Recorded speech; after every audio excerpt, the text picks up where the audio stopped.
Hi, I'm Scott Tidwell, and I'm the National Disaster Relief Pastor here at First Baptist Wimberley.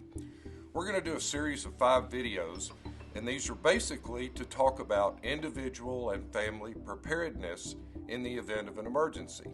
Of course, what we always want to start with is the why. Why do we need to do this?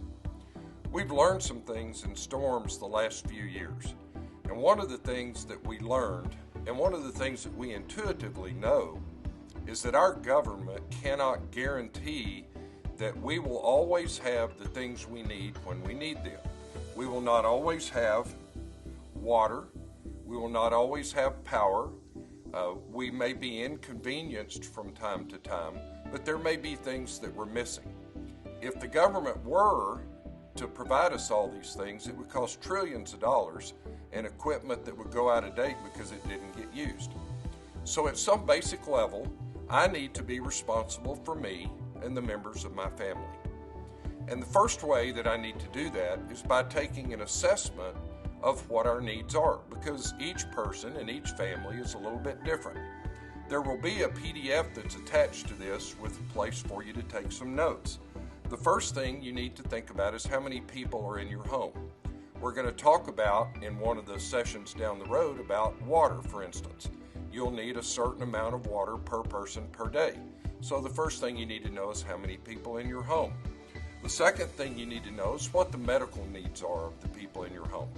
Think about if you're going to get stranded for 3 or 4 days, and that's really the amount of time that we're talking about being prepared for, 72 to 96 hours. You need to have your prescription medications, the non-prescription things you take. You need to have everything so that your life goes on like normal. One of the ways to be ahead of that is just be aware of what's coming. Stay in tune with the news, and if a storm's coming, just stock up a little bit. That never hurts. Things won't go to waste. You'll use them eventually. The other thing to consider, next to the last thing, is your situation in life. To get yourself by for 3 or 4 days, based on what you do routinely, what do you need to have around? Do you need a stock of books, or do you need some games to play? Are there kids in the house? Are you going to need to be able to entertain them? Just think about what your life and family situation is, and just have those things around. These can be very interesting incidents when we are kind of on our own, but they can also be a lot of fun for a family. So instead of fretting about it, just make it a fun adventure for your family. Think of it as a camp out in your own home.